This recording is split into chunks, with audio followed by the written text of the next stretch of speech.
중국 상무부가 한화오션의 미국 자회사 5곳을 제재하며 미중 갈등이 재점화하고 있습니다. 이들 기업이 미국 정부의 활동을 지원해 중국의 이익을 해쳤다는 것으로 앞으로 이들 기업은 중국과의 모든 거래가 금지됩니다.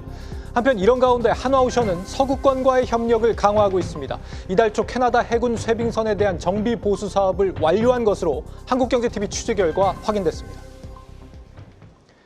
여러분 안녕하십니까. 10월 14일 마켓워치 첫 소식 사안 단독 취재한 산업부 배창학 기자와 알아보겠습니다.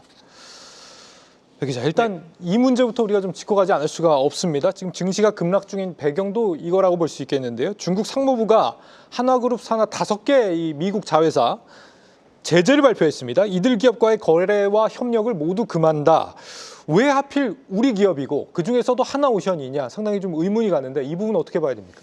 예, 일단 한화오션을 선두로 우리 조선사들이 최근에 이제 미국 군함을 수리하고 또 건조하려는 움직임이 커지고 있는데, 특히 한화오션의 경우 필리조선소를 인수해서 운영하고 있기도 하고요. 또 미 해군의 군함을 수리 및 건조하고 있는 오스탈조선소도 인수하려고 검토하고 있습니다.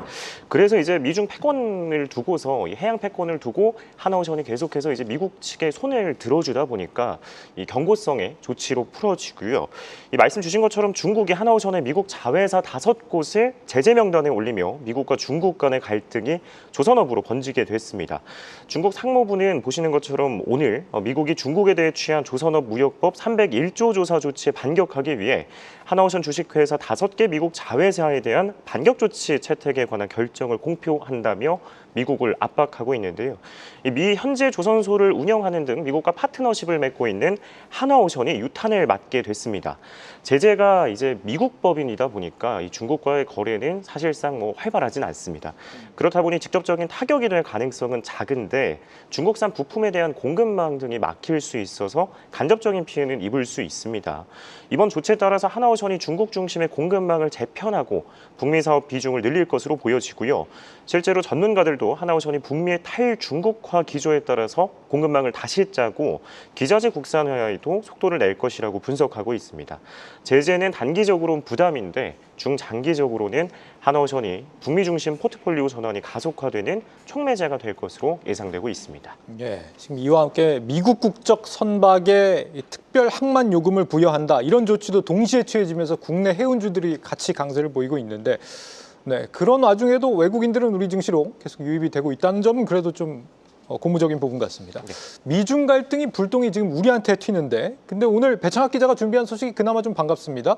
캐나다 군용 쇄빙선을 한화오션이 MRO 사업을 맡아서 이달 초에 완료까지 했다 이런 얘기죠? 네, 이미 이제 캐나다로는 돌아간 것으로 보여지고요. 이달 초에 이제 부산에 위치한 해군 작전사령부라고 있습니다. 여기 군항에서 일주일간 유지보수 정비를 해서 캐나다 해군에 돌려보낸 거고, 방산업계 관계자들에 따르면 한화오션은 캐나다 해군이 북극해에서 운영 중인 군사형 쇄빙선의 MRO 작업을 완수했습니다. 군함은 배수량 6,600톤급에 달하는 해리 드월프급의 이 극지형 원양 초계함이죠. 맥스 버네이함인데 얼음을 깨는 쇄빙선도 할 수 있어서 이제 군사형 쇄빙선으로 일종이라고 볼 수 있고요. 이 막스 버네이함은 이달 북극해를 지나서 우리나라 인근 해역을 항해하다가 결함이 생겨서 프랑스 방산업체인 탈레스를 통해서 한화오션을 소개받은 것으로 알려졌습니다. 캐나다 극지형 군함들은 그동안 이 탈레스에서 35년 동안의 AJISS라는 계약을 통해서 MRO를 맡았는데요. 이 캐나다 해군은 미국 해군의 군수지원함 MRO 사업을 3건이나 수주한 한화오션을 높이 평가해서 배를 넘긴 것으로 확인이 됐습니다. 이에 한화오션은 미국 군함에 이어서 고난도 함정인 캐나다의 군용 쇄빙선도 고치는 트랙 레코드를 쌓게 됐습니다. 이게 일주일 만에 고친 거다. 그러면 네. 뭐 수주 금액이 그렇게 크지는 않겠습니다. 네, 맞습니다. 그동안 한화오션이 미국 해군을 대상으로 따냈던 MRO 사업은 노후화된 미 군함들이 대다수라 작업 기간이 3개월, 6개월 이렇게 좀 오래 걸렸는데요. 반면에 캐나다 군용 쇄빙선은 낡아서가 아니고 항해를 하다가 급하게 고쳐야 할 곳이 있어서 맡긴 거라 일주일밖에 안 걸렸습니다. 네. 그래서 사업비도 수십억 원 정도로 추산이 되는데요. 규모는 작은데 우리 조선사가 외국군의 쇄빙선을 대상으로 한 MRO를 한 게 이번이 이제 공식적으로는 처음이라서 시사하는 바가 큽니다. 미국에 이어 캐나다와도 신뢰관계를 형성하고 군함은 물론 쇄빙선 시장의 진출을 본격화하고 있다는 이유에서인데요. 특히 쇠빙선은 최근 글로벌 해양 패권의 요충지죠. 북극 항로 선점의 키 역할을 하고 있습니다. 기후 변화로 북극해 해빙이 녹으며 쇠빙선만 있으면 북극 항로를 오갈 수 있는데 미국 지질조사국에 따르면 북극해 해저에는 전 세계 미발견 석유의 13%, 천연가스 23%가 묻혀 있고요. 또 기존에 이제 운하를 이용해서 운송을 했을 때보다 이 기간도 절반이나 단축된다는 효과가 있습니다.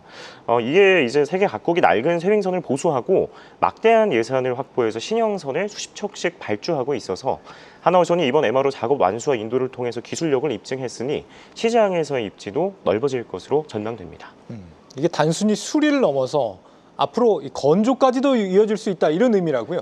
예, 아까 말씀드렸던 것처럼 이제 중국의 제재 조치도 이와 좀 맞닿아 있다고 볼 수 있는데요. 네. 하나오션을 비롯한 국내 조선사들은 미 해군 군함을 대상으로 한 MRO 프로젝트에 참여하고 있습니다. 이는 수리 역량뿐만 아니라 건조력도 우수하다는 것을 이제 계속해서 알리기 위한 성격인데 이번 쇠빙선 역시 같은 맥락입니다. 배를 고치는 것이 이제 배를 짓기 위해 하는 일종의 쇼케이스와 비슷하다고 볼 수 있습니다. 하나오션은 전신 대우조선 해양이었던 지난 2008년부터 쇠빙 LNG선을 21척이나 건조했는데 이는 세계 최대 건조 실적이고요.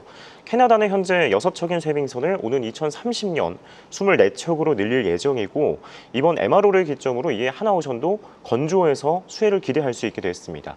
도널드 트럼프 미국 대통령도 48척의 쇠빙선을 새로 만들라고 지시를 했는데 다만 미국 군함의 경우 해외에서의 건조는 법안상 금지되어 있거든요. 그런데 최근 트럼프 대통령이 알렉산드르 스투프 핀란드 대통령과 정상회담에서 법안의 예외를 적용하겠다고 의회에 통보하며 분위기가 달라지고 있습니다.